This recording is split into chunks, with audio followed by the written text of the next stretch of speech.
గురు బ్రహ్మ గురు విష్ణు గురుదేవో మహేశ్వర గురు సాక్షాత్ పరబ్రహ్మ తస్మై శ్రీ గురువే నమః. శ్రీ శ్రీ శ్రీ నిజానంద గురుశంకరశెట్టి స్వామి 4వ పాదక పూజ సందర్భంగా అట్లే ఈ ఆశ్రమ ఓపెన్ 21వ వార్షికోత్సవం సందర్భంగా ఈ కార్యంకి కారణభూతమైనటువంటి గురుశంకరశెట్టి స్వామి పాదపద్మం నమస్కరిస్తూ అట్లే మద్గురుదేవులైనటువంటి మా గురుస్వామి అల్లమంబ పాదపద్మం నమస్కరిస్తూ ఈ సభ అధ్యక్షుల సర్వాధ్యక్షులైనటువంటి మీనాక్షమ్మ పాదపద్మం నమస్కరిస్తూ సురేశయ్య పాదపద్మం నమస్కరిస్తూ వేదికమైనటువంటి పెద్దలందరూ పాదపద్మం నమస్కరిస్తూ సభను అలంకరించిన భక్తులందరికీ నా హృదయపూర్వక నమస్కారములు. ఈ సభ ఇంతవరకు 4 గంటల నుండి స్టార్ట్ చేస్తే 5 గంటలైంది, కాలాతీతమైంది. అందరూ మంచిగా చెప్పినారు. అందరూ కొత్తగా అందరూ చెప్పాలనేది మా కాంచం నుండి అందరూ కరెక్టే అందరూ చెప్పించినారు. మంచిది, ఎందుకంటే చెప్పితే కొంచెం ధైర్యం వస్తుంది సభలో. అయితే చాలా మంది సాంఖ్య విచారం చెప్పినారు. సాంఖ్య అంటే మనకి మొట్టమొదట బుడము బునాది అని ఎంత మనకి అన్నారు. అయితే మనకి బోధన మొట్టమొదట సాంఖ్యనే. ఈ బోధకి సరిపోదు. సాంఖ్య విచారం ఏం అవుతుందంటే ఇప్పుడు ఇంతవరకు ఆయమ్మ కొంతమంది అంటే సూత్రాత్మ బ్రహ్మ, ఆ బ్రహ్మంకే ఆత్మని సూత్రాత్మని పేరని చెప్పినారు. అంటే బ్రహ్మమే ఆత్మ, ఆ ఆత్మనే సూత్రాత్మని పేరు చెప్పినారు. ఎందుకు సూత్రాత్మ అనవలసి దీనికి ఎందుకు సూత్రాత్మ అనవలసి వచ్చింది అంటే సూత్రాత్మ అంటే సూత్రపాయంగా ఉండి ఈ అండపిండ సృష్టి అంతా ఏం నడుపుతుందో దాన్ని సూత్రాత్మ అని పేరు చెప్పినారు. సూత్రం అంటే సూత్రపరంగా తెలియబడదు, అది లోపలే ఉండి అంతటి నడుపుతుంది అన్నమాట. అందుకని దాన్ని సూత్రాత్మ అని పేరు పెట్టినారు. అయితే ఏ సాంఖ్య కానీ, ఏ పద్యం కానీ, ఏ తత్వం కానీ, ఏ కందార్థం కానీ, ఏ శ్లోకం కానీ నేర్చుకున్నప్పుడు మనం చాలా స్పష్టంగా నేర్చుకోవాలా, చాలా తొందరపడకూడదు, చాలా నిదానంగా అనాలా. ఇంకోటి ఆయమ్మనే ఆస్తులు అనకూడదు, అస్తులు అనగా. అస్తులు గోర్లు ఎంట్రికలు అనాలి, ఆస్తులు అనకూడదు. చెప్పాలి సార్, ఏదైనా అటువంటి మనం మొట్టమొదటి చేసుకోవాలి. ఆస్తులు అనకూడదు, అస్తులు అంటే ఎముకలు, అస్తులు గోర్లు ఎంట్రికలు అనాలి. అట్లా గురు బ్రహ్మ గురు విష్ణు గురుదేవో మహేశ్వర గురు సాక్షాత్ అనాలి. మన శ్లోకం బాగా స్పష్టంగా నేర్చుకోవాలి. మాకి బాగా అందరు కలిసింది పెద్దలు గురువులే అందరు. శ్లోకాలు కొంతమందికి రాకుండా మనకల్లే రానప్పుడే పండర్నాథయ్య అని మీకు అందరికి బాగా తెలుసు. అతను ఏదైనా కొంచెం తప్పంటే కూడా స్పష్టం నేర్చుకోవాలని సభలేని మీరు గురువులే గురు బ్రహ్మస్వరూపులు రాకుంటే శిశువులకు ఏం నేర్పుతారా అని అంటుంది. అందుకొరకే గురు సాక్షాత్ అనాలి. చాలా మంది గురువు సాక్ష అంటే అది చాలా శబ్దార్థం ఇది అయిపోతుంది. అందువల్లకే దానికి ఒక అక్షరం సాక్షాత్తు అంటే సరిపోతుంది. అట్లా మనం ఏదైనా నేర్చుకున్నప్పుడు మొట్టమొదట చాలా సుష్టంగా నేర్చుకోవాలని మీకు అందరికీ మంచిగా చెప్పినారు. అయితే ఇంతవరకు అందరు చెప్పినారు. ఎందుకొరకు చెప్పినారు, ఎవరి కొరకు చెప్పినారు, ఎవరికో కాదు, మనం మన కొరకే చెప్పుకోవాలా, మనం మన వరకు మనం తెలుసుకోవాలా, మనం నడుచుకోవాలా, ఇతరులు తెలపాలా, ఇతరులు నడిపించాలా. మన బోధ అంతే. గురువులైనంతే, శిష్యులైన బాధ్యత అంతే. గురువైన ఏడో కుర్చీ మీద కూర్చొని నన్ను పెద్దబ్బా నానే నాకంటే ఎక్కువ అయితే అది గురు బాధ్యత కాదు. అది గురువు అంటే ఏమి, శిశువు కంటే ఇంకా 100 బాలు నడత ఉన్నటువంటి గురువు యొక్క పద్ధతి అని ఉంది. శిశువు ఎక్కడ నడుస్తా సరిపోతుంది. శిశువు అంటే ఏమి ఇక్కడ అర్థం మనకి? శిశువు అంటే తెలుసు కదా అందరికి. శిశువు అంటే అర్థం ఏమి? శిశువు అంటే పిల్లగాడు. మన భాషలో శిశువు అంటే పిల్లగాడు. పిల్లగాడు ఎట్లా నడిచినా సరిపోతుంది. గురువు అంటే పెద్దవాడు. గురువు అంటే పెద్దది, తనకంటే పెద్ద. గురువు అంటే పెద్దది, శిశువు అంటే చిన్న, దానికంటే పెద్ద లేదు. మరి అంత పెద్ద నుంచే ఎట్లాంటి ఎట్లా నడిస్తే సమాజంలో భ్రష్టత్వం పడుతుంది అని చెప్పినారు పెద్దలు. అందుకొరకే మనం గురువులైనటువంటి వాళ్ళు చాలా జాగ్రత్తగా ఉంది. మనం ఎక్కడెక్కడ ఏమి నడుస్తామా నడలేమా. పెద్దలు ఏమంటుండే ఒక మాట, 100 మందికి శిశువు అయింది ఒకటి కానీ ఒక్కరు గురువు గారు తప్ప అంటుంటారు. ఎందుకు అట్లా అంటే చాలా దానికి అది ఇప్పుడు అర్థమైంది. కరెక్ట్ అది పెద్దలన్నమాట, తప్పు కాదు. ఎందుకంటే మేము చాలా రోజులు నరసింహరెడ్డి స్వామి, వెంకయ్య స్వామి వాళ్ళది ఎక్కువ మేము పరిచయం ఉండి బోధన కూడా ఏమైనా ఉంటే మేము ఎక్కువ కొంచెం వాదింపు చేసుకొని అడుగుతుంటాం అన్నమాట. ఇదంటే ఏమి అట్లా కాదు మమ్మదు, మీ బోధ మధ్య నుండి వచ్చింది, మా బోధ బుడమ నుండి వచ్చింది అని ఇట్లా గమ్మత్తు చేస్తుండే. ఎక్కువ నరసింహరెడ్డి స్వామి చాలా ఎక్కువనే చేస్తుండే. ఎట్లా మధ్యన స్వామి ఎట్లేదంటే ఇట్లా సంగతి ఇట్లా అని చెప్తుండే. కరెక్ట్ స్వామి అంటుంది. అట్లా బోధ కాడ ఏ బోధ ఎందు కానీ ఆకారంతో నడిచినా సరిపోతుంది. ఈ అచల బోధ ఎందు శిష్యులు కానీ గురువులు కానీ అహంకారపూరితంగా నడిచితే మనకు అది చాలా చెడుపు. ఈ బోధకు మనం సరిపోమనేటువంటి మాట కూడా పెద్దలు చెప్పినటువంటి ఉంది. అందువరకే మొట్టమొదటి మీరు ఒక శివరామ భాగవత కృష్ణ కందార్థంలో మొట్టమొదటి ఒకటి ఏముందంటే, కందము అందరికి వచ్చు, జనులార జనన మరణములు అని చెప్పినాడు. మనం ఇక్కడ బోధలకి ఎందుకు వచ్చినాము అంటే, నీది నాకించని నన్నించనిక నన్ను నిందించడానికి వచ్చినాము బోధలకి.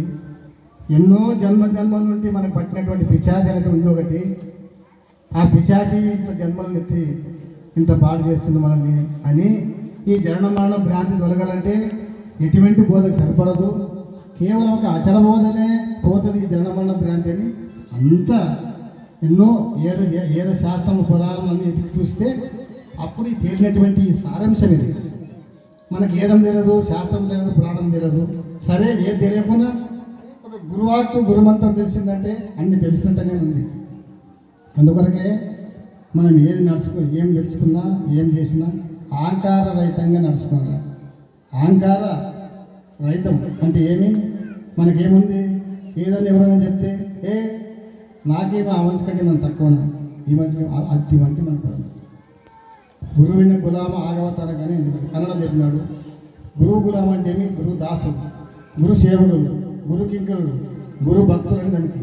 ఎట్లా గురువు గులామ అంటే, నా గురువుకి ఒకటే నా సేవ చేస్తా, నా గురువుకి ఒకటే నా నీళ్ళు ఇస్తా, నా గురువుకి ఒకటే అన్నం పెడతా, నా గురువు ఒకటే మర్యాద చేస్తా అంటే అది గురు శిష్య పద్ధతి కాదు. ఏమని శ్లోకంలో, మన్నాథ శ్రీ జగన్నాథ మద్గురు శ్రీ జగద్గురు అని ఉంది. నా గురువు ఎంతనో సర్వంలో కూడా ఉన్నటువంటి గురు స్వరూపమైనటువంటి మానవునికి ఉంది. అటువంటి మానవునికి ఆ గురు పద్ధతి గురు ధర్మం తెలుస్తుంది. లేదు నా గురువు ఒకటే పని అటువంటి వాటి లేదు. సర్వముల నీ గురువుని చూడి, నీ గురువుని సర్వములు చూడి, అటువంటి పద్ధతి ఇది. అట్ట ఉన్నటువంటి వాళ్ళకి అహంకారం అనేటువంటిది లేకుంటుందని పెద్దలు చెప్పినారు. అహంకారం అంటేనే ఎక్కడ పోతుంది, అచలమైనటువంటి స్థితి లేకపోయినప్పుడే అహంకారం పోతుంది. అచలం అంటే ఏమి, చలనం లేనటువంటిది. ఏదానికి లేదు చలనము. ఒక రాయికి చలనం లేదు, భూమికి చలనం లేదు, ఇది అచలమేనా కాదు. అయితే చలనం లేని ఏదంటే ఎవరు చలింపనిది ఇతరులు చలింపనటువంటిది అచలమని మన పెద్దలు మనకి ఏమి ఇచ్చినారు. దానికి ఏమంటారంటే అది సూచన అంటారు. సూచన ఒక శివరామకృష్ణుడు ఏం చెప్తాడంటే మనకు బోధ శిశువుకి, నాయన నేను సూచన చేయగానే తెలుసుకున్నాను అంటే ఏం సూచన నాయన చెప్పు తెలుసుకోండి. ఎట్లా నాకేం కావాలా, భయాలంటే ఏమి, అచలం అంటే ఏమి, పరిపూర్ణం అంటే నాకు సూచన చేయండి శిశువుడు. అప్పుడు ఏమంటాడు, సరే తెలుసుకుంటావా, తెలుసుకుంటా, సూచన చేస్తా. సూచన అంటే నీకేమి ఇట్లానే దాన్ని చూపినికే అదేమి వస్తువా, అది వస్తురహితమైనటువంటిది. నేను సూచన ప్రాయంగా తెలుసుకొని చెప్పినా. ఏమని, సర్వకాల సర్వ అవస్థ ఏందు, సాపుట్టక లేక సర్వ దేశాలు ఏందు అని చెప్తాడు. ఏది చెల్లించక ఏమి లేకుండా బట్టబయలు ఏముందో అది చూడాయన. అది ఎవరు తెలుసుకుంటారు, అటువంటి సూచన అటువంటి దాని స్థితిమైనటువంటి వాళ్ళకి తెలుస్తుంది. ఇప్పుడు మనం ఎట్లా, ఇప్పుడు మనకి అది ఏమిటువంటి వాళ్ళు ఎట్లా, మొట్టమొదటి సాంఖ్య విచారం నుండి పోవాలి. ఆత్మ అంటే ఏమి, జీవాత్మ అంటే ఏమి, అనాత్మ అంటే ఏమి, మళ్ళీ ఆత్మాతీత కేవలాత్మ అంటారు. అంటే ఆత్మకు అతీతమైనటువంటిది ఏమంటే అప్పుడు ఆత్మని తెలిసినప్పుడే అజరం తెలుసని కూడా మన పెద్దలు చెప్పారు. అందుకొరకే జనులార జనన మరణములు జనులార జనన మరణములను దొలగన్ ద్రోయజాలు. ఎందుకని చెప్పేదని ఏమని ఇంకోటి తెలుసుకోప్ప, అట్ట కాదు. నీకు ఎంత ఎన్ని చేసినా జనన మరణ భ్రాంతి అని ఉందప్ప. అందుకలా దొలగాలంటే నీకు ఏం కావాలా బాగా ఇను అంటాడు. ఏం లక్షణ విధమై ఇనవారికి కనవారికి తనలా ఎరిగించడం తప్పకేమిటి అప్పుడు వారు ఎప్పుడు ఎట్లా చాలా లక్షణ విధమై ఉండాలి ఈ బోధకు. మనం చాలా భక్తిపరంగా ఉండాలి. అట్ట ఉన్నప్పుడే ఈ బోధ తెలుస్తుంది. మన పెద్దలు ఎంతోమంది కనుమరుగైపోయేది. మనం అంతా వాళ్ళ బోధ కింద మనం ఏం పనికిరానటువంటి అటువంటి వాళ్ళనే ఈ జగత్తు ఎందు కాలగర్భం గెలిచిపోయేది. మనము కూడా ఒకనాడు కాలగర్భం వెళ్తలమే. మనకెందుకు ఈ అహంకారము మమకారం ఇవల్ల ఎందుకు దురుద్దేశం అవసరం లేదు. చాలు గురుసేవ గురునిష్ట గురుభక్తులు ఉండి అందరికీ దాసులై మళ్ళా పురుషులైనటువంటి వాళ్ళు అమ్మలైనటువంటి స్త్రీలైనటువంటి వాళ్ళు ఒక పద్ధతిగా ఉండే మన భారతదేశ పద్ధతి ఏమంటే మాతృ దేవోభవ పితృ దేవోభవ ఆచార్య దేవోభవ అతిథో దేవోభవి మనం అందరూ ఉన్నట్ట. మన గురుభక్తులైనప్పటికీ ఏముండాలో గుర్తుంది. మనల్ని చూసి ఇతరులు నడుచుకోవాలి కానీ మనల్ని చూసి ఇతరులు చేయాలనేటువంటి మాట గురు అనుకుంటే గురువుకి అపకీర్తించేటువంటి వాళ్ళమైతే. అందుకొరకే మొట్టమొదట బోధ తీసుకున్న సందర్భంగా నుంచి మనము మొట్టమొదట స్త్రీలను కానీ అమ్మోళ్ళు ఎవరైనా కానీ ఎవరైనా అత్తమామలు ఉంటే అత్తమామ సేవ తప్పకుండా చేసినప్పటికే గురు సేవ చేసినట్టయితే. లేదప్ప గురువు ఒక కాలు పట్టుకుంటున్న అత్తమామకి నీళ్ళు ఇయ్యను మామకి తిండికి పెట్టినట్టే అది ఎన్నటికీ నువ్వు గురుపుత్రాలు కాలేవు. ఇది పెద్దలు చెప్పిన మాట, మామనే మాట. మేము పురుషులు ఉన్నాము, గురువులైనాము, శిష్యులైనాము, ఉపన్యాసాలు చెప్తాము, మేమేమో పెద్ద పెద్ద చెప్తాం. అయితే తండ్రికి గప్పున నీళ్ళు వేయలేము, తల్లి ఒక అన్నం పెట్టడానికి చేతగానప్పుడు నీవు గురువుకి అన్ని మాటలు మొక్కిన నీకు ఫలము లేదంటే మాట కూడా ఉంది. మీరు వింటారు అన్నీ అవి విడిచిపెట్టి లేదా ఏమో చేస్తున్నానికి సరిపోతుంటే ఇది సరైనటువంటి గురుపత్తి సేవ కాదు. ఇది మొట్టమొదట అత్తమామ సేవ చేయాలా, స్త్రీలైనటువంటి వాళ్ళు, పురుషులైనటువంటి తల్లిదండ్రులు సేవ చేయాలా, సమాజంలో అతనికి ఏముంది గురు సేవ చేయాలా. గురువే తల్లి తండ్రి దాత దైవం అని నన్ను ఉండాలి. శివరామ తీర్థులు ఏం చెప్తారంటే శిశువు అయినటువంటి ఒక భక్తుడు గురువుని తండ్రి ఎంత చూసుకుంటాడు, ఎంత ప్రేమతో చూసుకుంటాడు అంతనే ప్రేమతో చూసుకోవాలి. ఏమాత్రము నా తండ్రి ఎక్కువ నా గురువు తక్కువ అంటే కథం నీకు శిశువే కాదు, శిశుత్వమే కాదు. వింటారు మీరు అందరు. అది సరిపోయే శిశువుని. మళ్ళీ గురువు ఎట్లా ఉండాలని చెప్తాడంటే ఏమాత్రం కొడుకుని ఎట్లా చూసుకుంటాడో, ఏ ప్రేమతో చూసుకుంటాడో అంతే ప్రేమతో శిశువుని చూసుకోవాలి. లేదు కొడుకుని ఎక్కువ చూసుకుని శిశువు ఎవరు అనుకుంటే అతను గురువే కాదని. ఈ ధర్మం ఇటువంటి ధర్మాలు కూడా తింటా, చిన్న చిన్న ధర్మాలు లేవు. మళ్ళీ ఇప్పుడు మనం ఏడ ఉండము అంటే నాలుని వాడిని కట్టుకాడ మనకు సరిపడదు.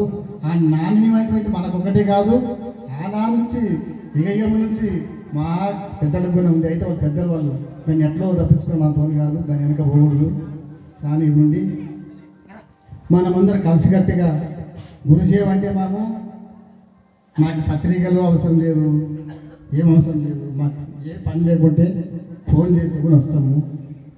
మాకేంటంటే మా గురు కరణటువంటిదో మేము బోధ తీసుకుని కానంటే మాకి గురు పూజ గురుక్షేత్రము గురువు అంటేనే మాకు సంబరం. ఇతరులు ఎన్ని పండుగలు వచ్చినా ఎన్ని క్షేత్రం పోయినా మాకు సంతోషం లేదు. నేను నిజంగా చెప్తున్నాను, మాకు గురువు బోధ అంటేనే పండుగ. మళ్ళీ మీకేమన్నా మాకు తెలియదు. ఏమని ఉందంటే కోటి యాత్రలు పోయినా ఒకటే, ఒక క్షేత్రం గురుక్షేత్రం అయినా ఒకటి ఉన్నారు లేదు మీరు అందరు. మరి ఇప్పుడు ఎట్లా ఉన్నారు? మళ్ళీ ఇప్పుడు మనకి మన మనసు ఎడ ఉంది, ఈడ ఏముంది క్షేత్రంలో ఈడ ఉంటుంది. తీరు కాకుండా 10,000 ఖర్చు చేసుకుని ఎక్కడెక్కడ పోతుంది. ఎందుకు ప్రయాసాన్ని మన పెద్దలు ఎన్నో తత్వాలు చెప్పినారు. అట్లా ఉండం మనం. బోధ ఎట్ట చెప్తుంది, మనం ఎట్ట ఉన్నాము. చాలా ధర్మం అంటే ధర్మంగానే ఉండాలి. అటువంటి ధర్మంలో ఉన్నటువంటి పెద్దలు, అటువంటి ధర్మంలో ఉన్నటువంటి మీరు కూడా చాలా పుణ్యాత్ములు. అయితే ఇప్పుడు కాకుండా మన యొక్క జన్మము పోయేంత వరకైనా మన గురువు కర్ణ కలిగితే మనకు వచ్చేస్తుంది, రాదని కాదు. మనకు అడ్డేం అనుమానం అవసరం లేదు. మనం ఏమంటే గట్టిగా ఉండాలి. అదే బోధ, ఇదే గురువు, ఇదే క్షేత్రమే కాశీ క్షేత్రం అనుకో, ఇదే క్షేత్రమే శ్రీశైలం అనుకో. మరి శ్రీశైలం ఇంకెందుకు నీకు బాగా భ్రాంతి? కాశీ ఎందుకు భ్రాంతి ఉంది అని చెప్పినారా పెద్దలు? ఏమన్నందంటే ఈ బోధ దేవతా భ్రాంతుల వాళ్ళకి చెప్పకూడదు అని ఉంది. ఇది తెలుసుకోవాలి మీరు అందరికీ. అంతే మనం ఈ అచల బోధని శివరామ తీసుకొని ఏం చెప్తాంటే దేవతా భ్రాంతి ఉన్నటువంటి వాళ్ళకి చెప్పకూడదు అంటారు. ఎందుకు ఈ మాట అనవలసి వచ్చేటని? ఇంత వ్యతిరేక పదం ఎందుకు వాడవలసి వచ్చిందంటే అతను తెలిసింది ఆ మాట అన్నాడు. కరెక్ట్ మాట. అంటే దేవతను చేయడం లేదని దేవత భ్రాంతి ఉన్న వాళ్ళకి ఈ బోధ చెప్పాలి. అంతే. మనం ఈ బోధని అంత గట్టిగా దృఢంగా నమ్మకం చేసుకున్నప్పుడే మనకు అచల బోధ అనేటువంటిది మన యొక్క ఆత్మ ఎందు మనకి అది కొట్టబడుతుంది. ఆత్మ అంటే ఏమిటి, అచలం అంటే ఏమిటి నాకు అర్థం లేదు. దీనికి సాధన లేదు, దీనికి సంపత్తి అనేది లేదు, సాధన ఏం లేదు. దీనికి ఆత్మని తెలుసుకోవాలన్నా సాధన లేదు, అచలం తెలుసుకోవాలన్నా సాధన లేదు. మరి సాధన ఏం తెలుసుకోవాలంటే శరీరం అంటే ఏమిటిది అనేటువంటి శరీరం కొరకే సాధన.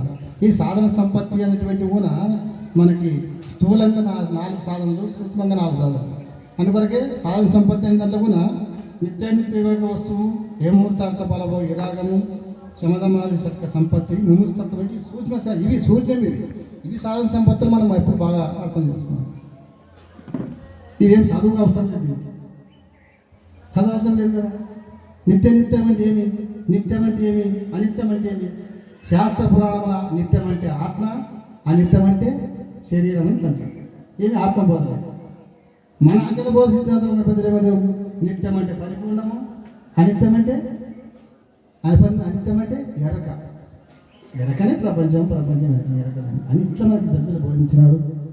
అది ఈ బోధల్లో నాది కాదు, మా మాట్లాడేది కాదు. మనం ఎంతో శ్రమపడి ఏదైనా కొంచెం సంశయం ఉంటే రైతులకు వచ్చుకొని మేము అనుకునిపోతుంటాం.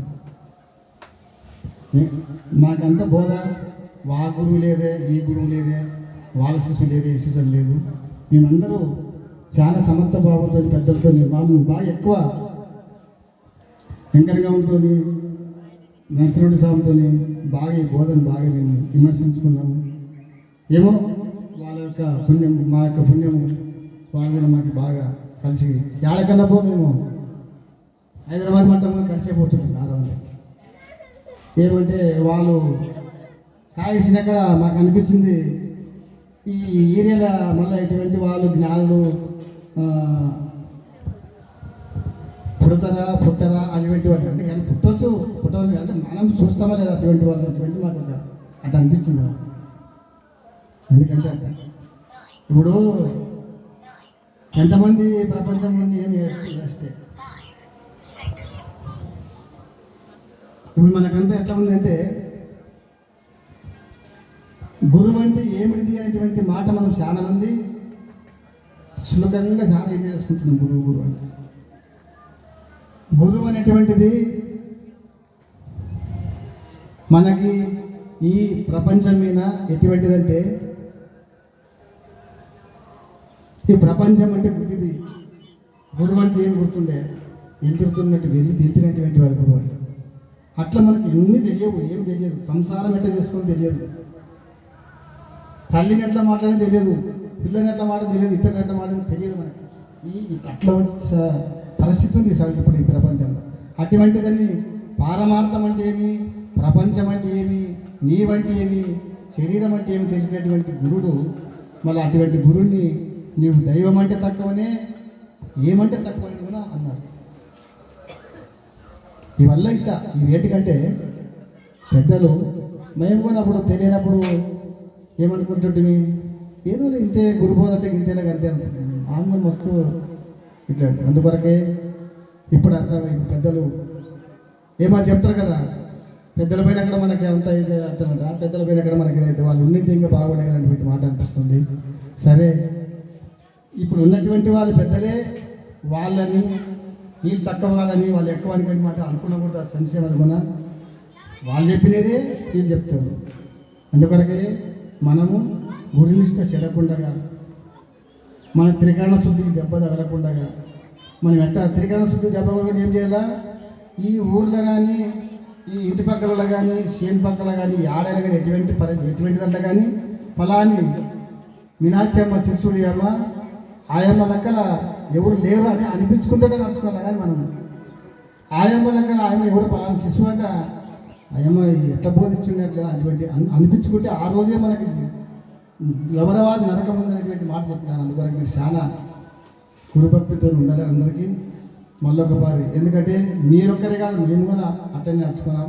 మన గురువుకి కీర్తి దేవాల, గురువుకి అపకీర్తి దేవాలని కూడా చెబుతూ ఈ ఉపన్యాసం ఇంతటితో ముగించుకుంటూ జై సద్గురు మహారాజుకు జై. మహమ్మద్ అన్న గారు చాలా విషయాలు చెప్పినారు. ఒక విషయం 2 విషయాలంటే శిష్యుడు ఎలా ఉండాలి, పిల్లవాడ పెద్దవాడ అని కలిసి మన జననం ప్రభుత్వం తెలుసుకునికే ఈ అసలు సంప్రదాయంకి వచ్చినాము. అసలు బోధ అంటే ఏమి, గురువు అంటే ఏమి, గురు సేవ అంటే ఏమి, గురువుకి పేరు చెప్పినట్ల అపకీర్తి దానట్ల నడుచుకున్నానని, సూచన పర్యంగా తెలుసుకున్నానని, గురువు అంటే ఏమనే సూచన పర్యంగిని ఆ శివరామ దీక్షిత ప్రబోధ అచలం అంటే ఏమి, బ్రహ్మం అంటే ఏమి, నేనంటే ఏమి తెలుస్తూ ఆ గురువు సేవకు పాత్రలు కావాలని ఆయన చాలా చక్కగా చెప్పినాడు. ఆయనకు ధన్యవాదాలు.